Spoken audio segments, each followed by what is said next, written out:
दोस्तों, silvering motor बहुत आवाज कर रहा है। इसका कारण क्या है? यूट्यूब, टेलीग्राम, व्हाट्सएप में आप लोग बहुत बार पूछे हैं कि सिल्वरिंग मोटर में क्या क्या फॉल्ट आता है, किस किस कारण से सिल्वरिंग मोटर आवाज करता है। आज जिस तरह से मैं आप लोगों के साथ अपना जो प्रैक्टिकल एक्सपीरियंस शेयर करूंगा, इस वीडियो को अच्छा से देखिएगा तो आपका भी प्रैक्टिकल नॉलेज अच्छा हो जाएगा और जिस तरह से मैं बताऊंगा सेम टू सेम आपका फॉल्ट मैच भी हो जाएगा।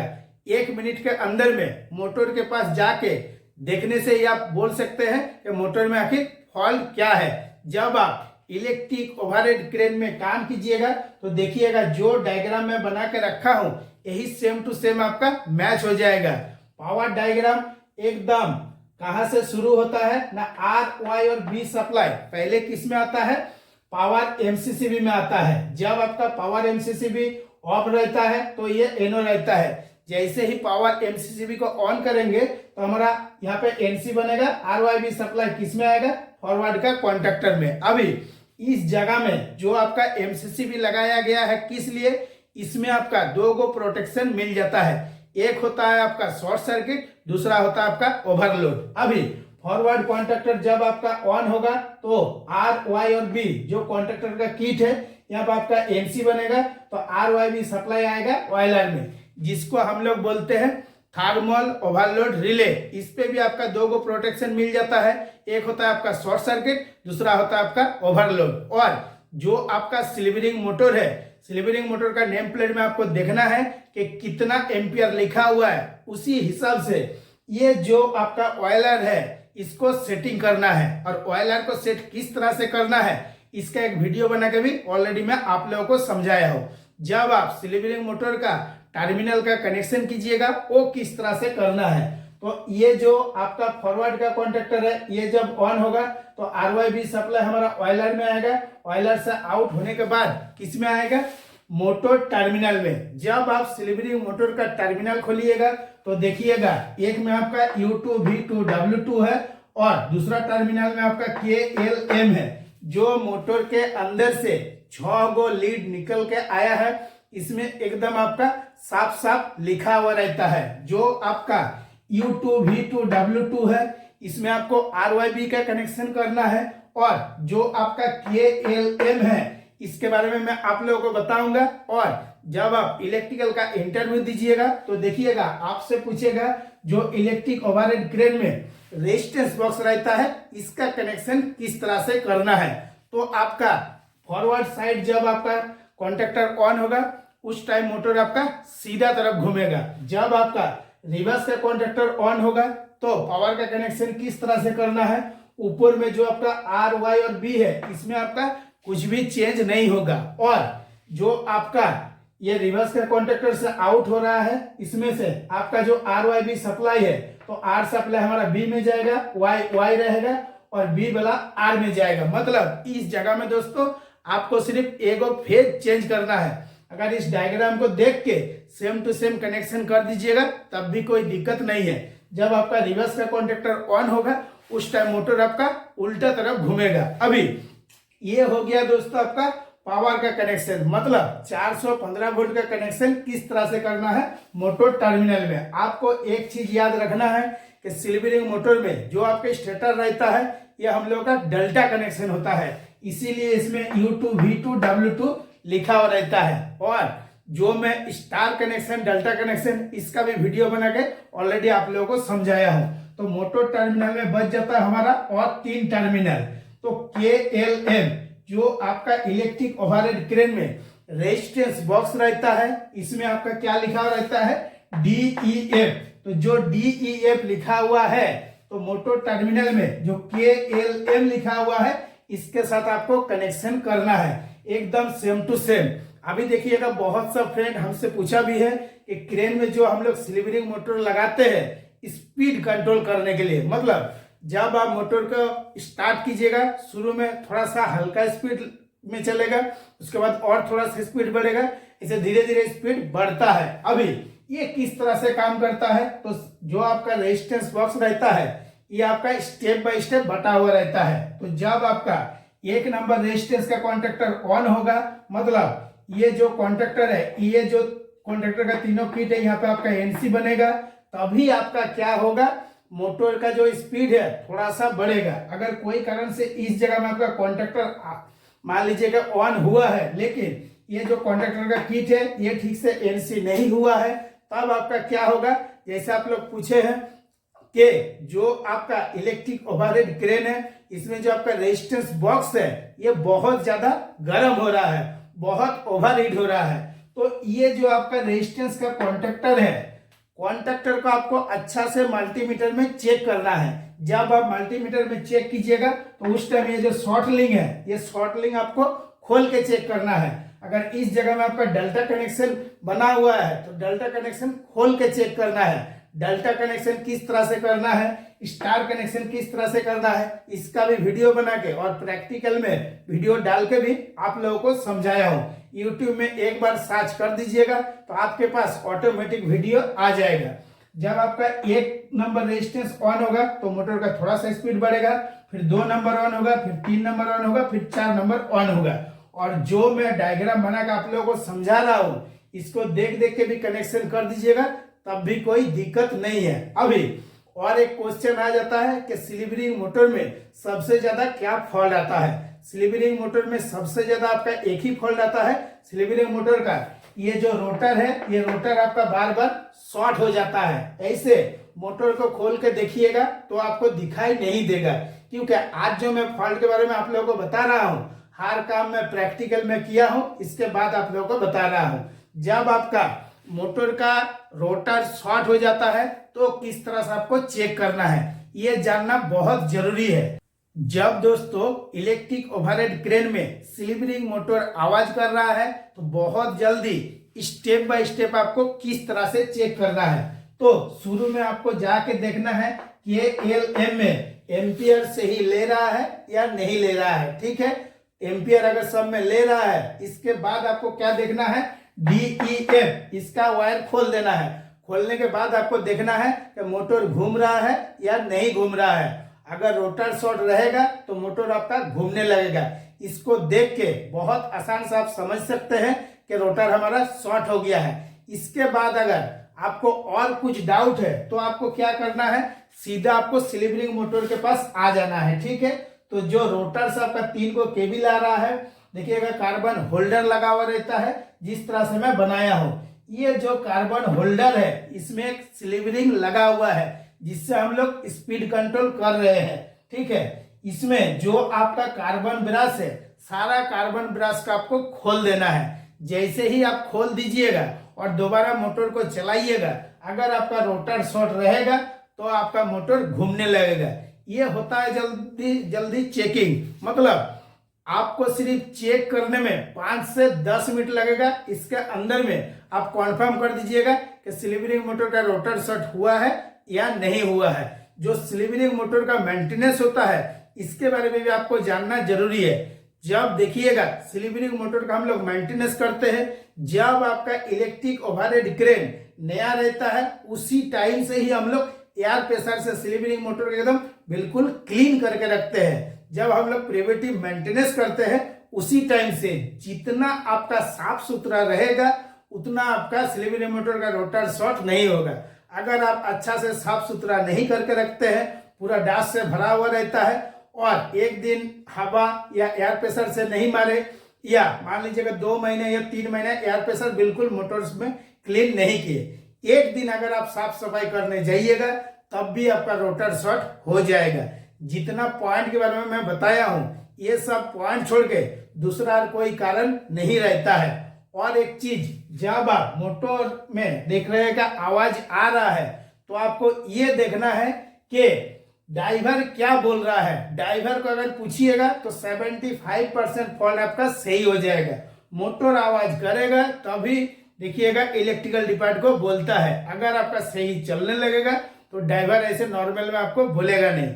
अगर आपका देखिएगा क्रेन स्लो चल रहा है, आपको क्या बोलेगा, मेन हॉस्ट या एक्सिलरी हॉस्ट 2 को मोटर रहता है, आपका स्लो चल रहा है या आपका लोड ठीक से नहीं उठा रहा है, उस टाइम आपको रेजिस्टेंस कॉन्ट्रैक्टर को आपको अच्छा से चेक करना है। तो पहले ही आपको कुछ भी नहीं करना है मोटर में, पहले आपको जाके देखना है कि मोटर हमारा आवाज कर रहा है तभी ड्राइवर बुलाया है, तो ड्राइवर से पहले बात करना है।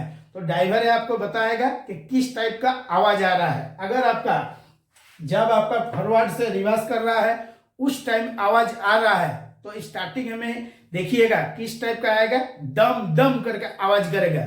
मतलब ऐसा आपको महसूस होगा कि जो आपका गियर बक्सा के साथ मोटर घूम रहा है इसको तोड़ देगा। उस टाइम आपको क्या करना है कि ये जो आपका DEF का वायर है मोटर टर्मिनल का, ये आपको खोल देना है। आप मोटर टर्मिनल से भी खोल सकते हैं या रेजिस्टेंस बॉक्स से भी खोल सकते हैं।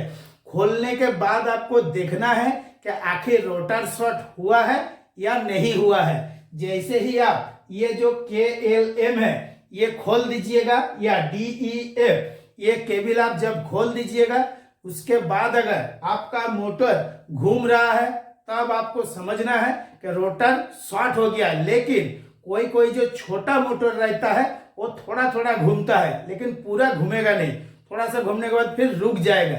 जैसे ही आपका मोटर रुक जाएगा उसके बाद आपको ये जो KLM है इसमें आपको रोटर वोल्टेज चेक करना है कि कितना आ रहा है। तो जैसे आपका सिल्वरिंग मोटर है इसमें जो आपका नेम प्लेट रहता है इसमें आपको देखना है कि कितना वोल्ट लिखा हुआ है। ज्यादातर देखिएगा इलेक्ट्रिक ओवरहेड क्रेन में 115 वोल्ट से स्टार्ट होता है, 415 वोल्ट तक रहता है। और जब तक आप मोटर का नेम प्लेट नहीं पढ़िएगा तो आपको कन्फर्म नहीं होगा कि रोटर वोल्टेज हमारा कितना है। अभी रोटर वोल्टेज आपको किस तरह से चेक करना है, तो ये जो आपका U2 V2 W2 इधर कुछ भी नहीं करना है। ड्राइवर को आपको बोलना है कि चाहे रिवर्स साइड हो या फॉरवर्ड साइड ऑन करके रखना है कोई एक साइड में। तो इसमें क्या होगा, आपका R, Y और B सप्लाई आएगा। B सप्लाई आने के बाद मल्टीमीटर का आपको AC वोल्ट में सेटिंग करना है। मल्टीमीटर में 2 गो लीड होता है, एक लीड आपका K में लगाना है, एक लीड आपको L में लगाना है। उसके बाद आपको देखना है कितना वोल्ट आ रहा है।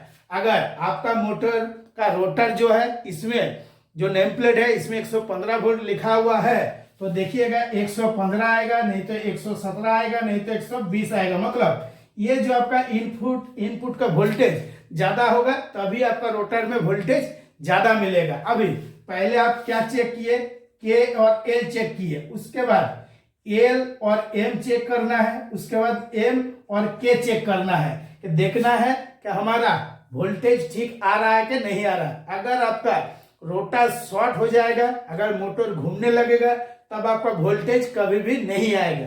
कभी कभी दोस्तों क्या होता है कि सारा चीज आपका सही रहता है, इसके बाद भी मोटर आवाज कर रहा है, तो उस टाइम क्या फॉल्ट होता है वो भी जानना जरूरी है। तो जब आपका रेजिस्टेंस बॉक्स के पास खड़ा होकर देखिएगा कि कितना ज्यादा गर्म हो रहा है, तो आपको रेजिस्टेंस का कॉन्टेक्टर आपको पहले चेक करना है। इसके बाद जो आपका रेजिस्टेंस बॉक्स है, ये जो आपका D1, E1, F1 ये हो गया हमारा 1 नंबर रेजिस्टेंस। उसके बाद आपका 2 नंबर है, फिर 3 नंबर है, फिर 4 नंबर है। चारों स्टेप का कॉन्टेक्टर ठीक से ऑन हो रहा है या नहीं हो रहा है। अगर इसमें से आपका ये 4 नंबर कॉन्टेक्टर ऑन नहीं होगा और 3 नंबर ऑन नहीं होगा, इसके चलते भी आपका क्या होगा, रेजिस्टेंस बॉक्स बहुत ज्यादा गर्म होगा।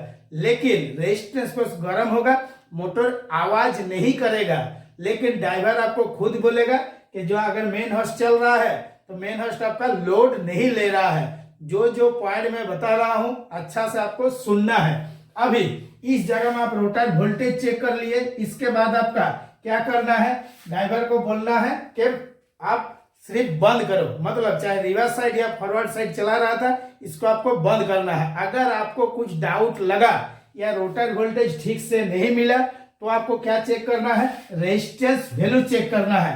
मल्टीमीटर का आपको किसमें सेट करना है, किलो ओम्स में सेटिंग करना है। अगर आपका डिजिटल मल्टीमीटर है तब तो कोई दिक्कत नहीं है, ऑटोमेटिक आपका बताएगा और चेकिंग का तरीका यही सेम टू सेम रहेगा।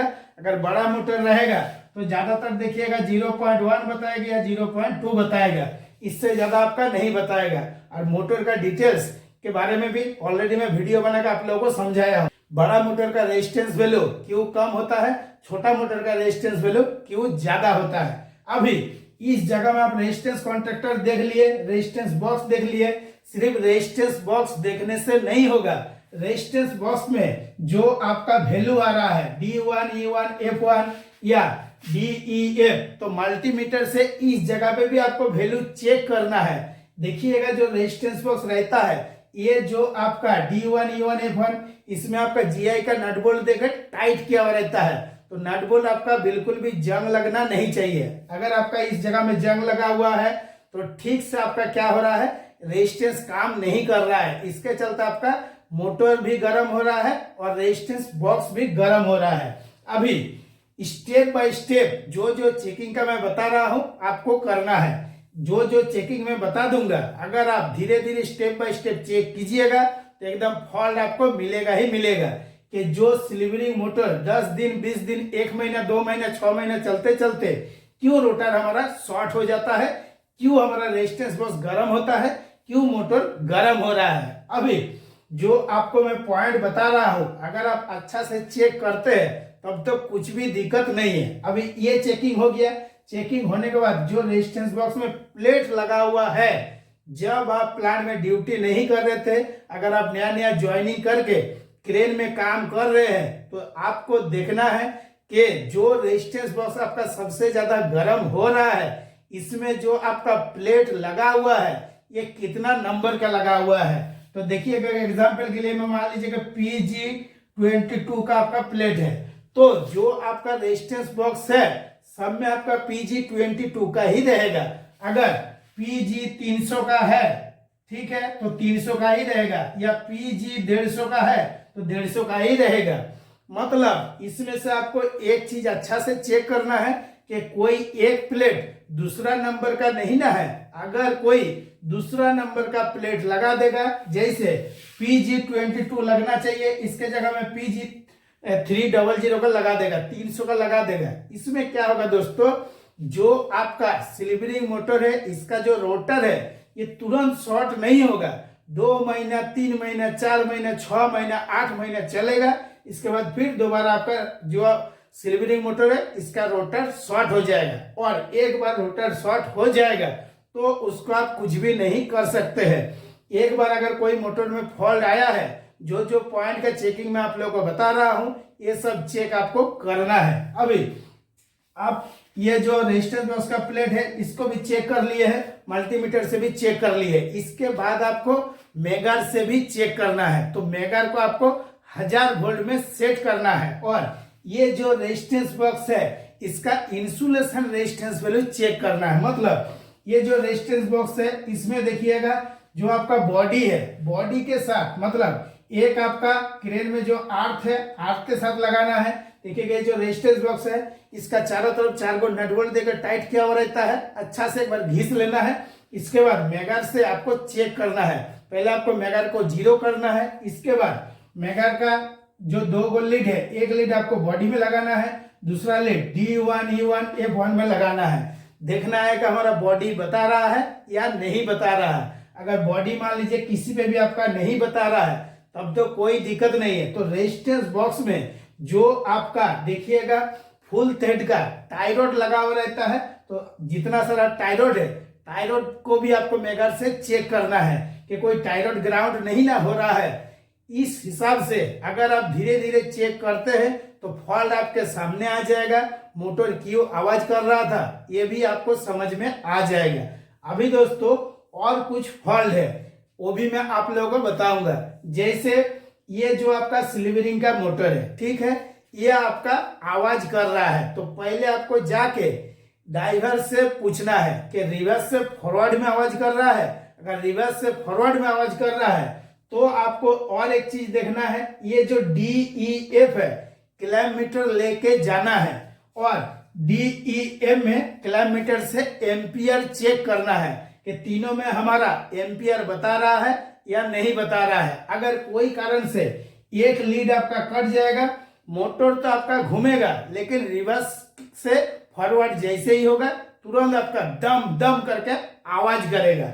और जब आप किलोमीटर में चेक कीजिएगा, जो वाला लीड में जैसे R हो गया, Y हो गया, B हो गया, अगर इसमें से एक लीड आपका कट गया है, ठीक है, जो केबल ट्रॉली रहता है इसमें कभी कभी आपका केबल कट जाता है, तो ये जो केबल कट गया है इसमें आपका बिल्कुल भी कुछ एम्पियर नहीं बताएगा। और जैसे ही आप एम्पियर चेक कीजिएगा एकदम तुरंत 1 मिनट के अंदर में आपको समझ में आ जाएगा कि ये जो हमारा स्लिप मोटर है, जो आपका रेजिस्टेंस बॉक्स से केबल आ रहा है, एक वो केबल आपका कट गया है। अभी दोस्तों जितना फॉल्ट के बारे में मैं बताया हूँ, इसके ऊपर अगर आपको कुछ भी डाउट है या ये जो इलेक्ट्रिक ओवरहेड क्रेन में के लिए मैं डायग्राम बनाया हूँ, इसके ऊपर भी कुछ डाउट है तो हमको हर बुधवार को 10 बजे से लेकर शाम को 6 बजे तक कॉल करके पूछ सकते हैं। और हर बुधवार को रात को 9 बजे से लेकर 10 बजे तक मैं अपना YouTube चैनल में लाइव रहता हूं और जितना हो सके मैं आप लोगों का हेल्प करता हूं। नमस्कार, जय हिंद।